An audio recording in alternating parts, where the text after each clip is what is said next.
ದಿನದಿನಕ್ಕೂ ಜಗತ್ update ಆಗ್ತಾ ಇದೆ. ತಂತ್ರಜ್ಞಾನದಲ್ಲಿ ಹೊಸ ಕ್ರಾಂತಿಗಳು ನಡೀತಾ ಇವೆ.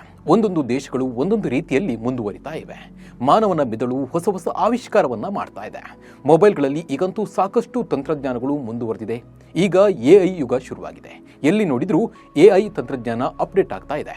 ಹಾಗಿದ್ರೆ ಈ ಎಐಯಿಂದ ಲಾಭನ, ನಷ್ಟನ, ಇದರಿಂದ ಏನೆಲ್ಲ ಸೈಡ್ ಎಫೆಕ್ಟ್ ಆಗುತ್ತೆ, ಈ ತಂತ್ರಜ್ಞಾನದಿಂದ ಏನೆಲ್ಲ ಬದಲಾವಣೆ ತರಬಹುದು ಅನ್ನೋದನ್ನ ನೋಡೋಣ. ನಾನು ನಿಮ್ಮ ಶಿವರಾಜ್ ಬಾಣಂಕಿ. ನೀವು ಸುದ್ದಿಯಾನದ ಸಬ್ಸ್ಕ್ರೈಬರ್ ಆಗೋದನ್ನ ಮರಿಬೇಡಿ.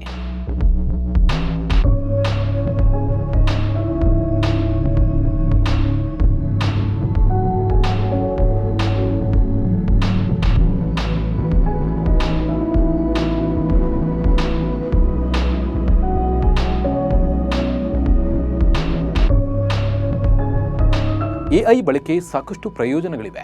ಅಷ್ಟೇ ಅಲ್ಲ, ಅಷ್ಟೇ ಡೇಂಜರ್ ಕೂಡ. ಎಲ್ಲ ಕ್ಷೇತ್ರಗಳಲ್ಲೂ ಈಗ ಎಐ ತಂತ್ರಜ್ಞಾನವನ್ನು ಬಳಕೆ ಮಾಡಲಾಗ್ತಾ ಇದೆ. ನೀವು ಕೆಲವೊಂದು ವಿಡಿಯೋಗಳನ್ನು ನೋಡಿದರೆ ಗೊತ್ತಾಗುತ್ತೆ ಹೇಗೆ ಎಐ ತಂತ್ರಜ್ಞಾನದಲ್ಲಿ ಎಲ್ಲೆಡೆ ಹಬ್ತಾ ಇದೆ ಅನ್ನೋದನ್ನು. ಮೊದಲಿಗೆ ಎಐ ಅಂದರೆ ಏನು ಅನ್ನೋದನ್ನು ನೋಡೋಣ ಬನ್ನಿ. ಇಂದು ಜಗತ್ತನ್ನ ಎಐ ತಂತ್ರಜ್ಞಾನ ಆಳ್ತಾ ಇದೆ. ಈ ತಂತ್ರಜ್ಞಾನದಿಂದ ಜಗತ್ತಿನಲ್ಲಿ ಅಸಾಧ್ಯವಾದದ್ದು ಸಾಧ್ಯವಾಗ್ತಾ ಇದೆ. ಕಠಿಣವಾಗಿರುವುದು ಸುಲಭವಾಗ್ತಾ ಇದೆ. ಹಾಗೆಯೇ ಎಐ ಬಳಕೆಯಿಂದ ಅತಿ ಕಡಿಮೆ ಸಮಯದಲ್ಲಿ ದೊಡ್ಡ ದೊಡ್ಡ ಕೆಲಸಗಳು ಅದ್ಭುತವಾಗಿ ಆಗ್ತಾ ಇವೆ. ತಂತ್ರಜ್ಞಾನ ಯಾವುದೇ ಆಗಿರಲಿ, ಅದರ ಬಳಕೆ ನಮಗೆ ಸರಿಯಾಗಿ ತಿಳಿಯದೆ ಹೋದರೆ ಅದರಿಂದ ಹೆಚ್ಚಿನ ಪ್ರಮಾಣದ ಅಪಾಯವನ್ನು ನಾವು ಎದುರಿಸಬೇಕಾಗುತ್ತೆ. ಜೀವಕ್ಕೆ ಆಪತ್ತು ಕೂಡ ಆಗಲಿದೆ. ಎಐ ಅನ್ನೋದು ಒಂದು ಕಂಪ್ಯೂಟರ್ ಪ್ರೋಗ್ರಾಮ್. ತಪ್ಪನ್ನು ಸರಿ ಮಾಡೋದಾಗಲಿ, ಗೂಗಲ್ನಲ್ಲಿ ಯಾವುದೋ ಒಂದು ವಿಷಯನ ಸರ್ಚ್ ಮಾಡಿದರೆ ಅದರ ಬಗ್ಗೆ ನಿಮಗೆ ಎಲ್ಲ ಕಡೆನೂ ಮಾಹಿತಿಯನ್ನು ಕೊಡ್ತಾ ಹೋಗುತ್ತೆ.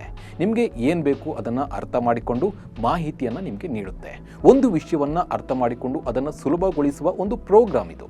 ಹಾಗೆ ಈಗ ಸೋಷಿಯಲ್ ಮೀಡಿಯಾದಲ್ಲಿ ವಿಡಿಯೋ ವೈರಲ್ ಆಗುತ್ತಾ ಇರೋದನ್ನು ನೀವು ನೋಡಿರಬಹುದು. ನೋಡಿ, ಇದೇ ವಿಡಿಯೋ.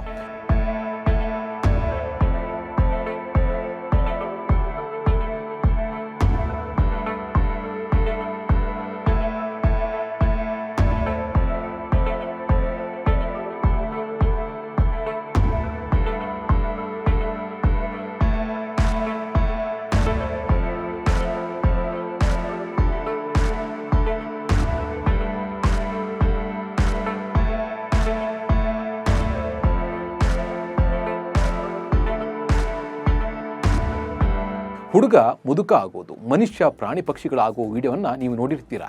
ಇದನ್ನು ನೋಡಿ ಇದು ನಿಜಾನಾ, ಹೇಗೆ ಸಾಧ್ಯ ಅನಿಸುತ್ತೆ. ಬಟ್ ಇದು ಎಐ ವಿಡಿಯೋ. ನಿಜವೆನಿಸುವಂತೆ ಎಐ ವಿಡಿಯೋ ಕ್ರಿಯೇಟ್ ಮಾಡಲಾಗುತ್ತೆ. ಯಾವುದೇ ವೇದಿಕೆ ಮೇಲೆ ಎಐ ವಿಡಿಯೋ ಕ್ರಿಯೇಟ್ ಮಾಡಿ ನಿಜ ಎಂಬಂತೆ ಬಿಂಬಿಸ್ತಾ ಇದ್ದಾರೆ. ಈ ಎಐಗೆ ಸಾಕಷ್ಟು ವಿಷಯವನ್ನು ತಿಳಿದುಕೊಳ್ಳುವಂತೆ ಮಾಡಲಾಗುತ್ತೆ. ಎಲ್ಲ ರೀತಿಯ ವಿಷಯ ತಿಳಿದುಕೊಳ್ಳುತ್ತೆ. ರೋಬೋಟ್, CCTV, ಮೊಬೈಲ್ ಸೇರಿದಂತೆ ಎಲ್ಲ ರೀತಿಯ ತಂತ್ರಜ್ಞಾನದಲ್ಲಿ ಎಐ ಅಳವಡಿಕೆ ಮಾಡಿಕೊಳ್ಳಲಾಗುತ್ತೆ. ಈಗ ಬೆಂಗಳೂರಿನಲ್ಲಿ ಟ್ರಾಫಿಕ್ ಸಿಗ್ನಲ್ಗಳಲ್ಲೂ ಕೂಡ ಎಐ ಬಳಸಲಾಗ್ತಾ ಇದ್ದು, ಹೆಚ್ಚು ಟ್ರಾಫಿಕ್ ಇರೋ ಸಿಗ್ನಲ್ಗಳು ಆ ಕ್ಯಾಮರಾಗಳ ಮೂಲಕ ಬೇಗ ಓಪನ್ ಮಾಡಲಾಗುತ್ತೆ. ಮನುಷ್ಯನೇ ಕ್ರಿಯೇಟ್ ಮಾಡಿರುವ ಎಐನಿಂದ ಎಷ್ಟು ಲಾಭ ಇದೆಯೋ ಅಷ್ಟೇ ಡೇಂಜರ್ ಕೂಡ ಇದೆ ಅನ್ನೋ ಮಾತು ಕೂಡ ಕೇಳಿ ಬರ್ತಾ ಇದೆ. ಹಾಗಿದ್ರೆ ಯಾವೆಲ್ಲ ಕ್ಷೇತ್ರದಲ್ಲಿ ಎಐ ಪ್ರಯೋಗ ಆಗಲಿದೆ ಅನ್ನೋದನ್ನು ನೋಡೋಣ ಬನ್ನಿ. ಎಐ ಸಹಾಯದಿಂದ ಬರವಣಿಗೆಯಲ್ಲಿ ಉಂಟಾಗುವ ಮಾನವನ ಸಹಜವಾದ ತಪ್ಪುಗಳನ್ನು ಕಡಿಮೆಗೊಳಿಸಲು ಸಾಧ್ಯವಾಗ್ತದೆ. ಎಐ ಟ್ರೋಲ್ಗಳು ಬರಹಗಳಲ್ಲಿ ತಪ್ಪುಗಳಿವೆಯಾ ಎಂದು ಪರಿಶೀಲಿಸಿ ಬರಹಗಳ ಎಡಿಟಿಂಗ್ ನಡೆಸುತ್ತವೆ. ಭಾರತಕ್ಕೆ ಶತ್ರು ರಾಷ್ಟ್ರಗಳಾಗಿ ಕಾಡ್ತಿರುವ ಪಾಕಿಸ್ತಾನ ಮತ್ತು ಚೀನಾದ ಗಡಿಯಲ್ಲಿ ಎಐ ತಂತ್ರಜ್ಞಾನ ಅಳವಡಿಕೆಗೆ ಸೇನೆ ಮುಂದಾಗಿದೆ. ಈ ಮೂಲಕ ದೇಶದ ಗಡಿಯೊಳಗೆ ನುಗ್ಗಲು ಭಯೋತ್ಪಾದಕರಿಗೆ ಉತ್ತೇಜಿಸುವ ಪಾಕಿಸ್ತಾನಕ್ಕೆ ಭಾರತ ಸೆಡ್ಡು ಹೊಡೆದಿದೆ. ವೈದ್ಯಕೀಯ ಲೋಕದಲ್ಲಿ ಸವಾಲಾಗಿರುವ ಎಷ್ಟೋ ಕಾಯಿಲೆಗಳನ್ನು ಪತ್ತೆ ಹಚ್ಚಲು ಎಐ ಬಹಳಷ್ಟು ಸಹಕಾರಿಯಾಗಿದೆ. ಸ್ವಯಂ ಚಾಲಿತ ಕಾರುಗಳಲ್ಲಿ ಎಐ ತಂತ್ರಜ್ಞಾನ, ಇದು ಮಾನವನ ಹಸ್ತಕ್ಷೇಪವಿಲ್ಲದೆ ಕ್ಯಾಮೆರಾ ಹಾಗೂ ತಂತ್ರಜ್ಞಾನದ ಮೂಲಕ ಸಂಚರಿಸುವ ಶಕ್ತಿಯನ್ನು ಹೊಂದಿದೆ.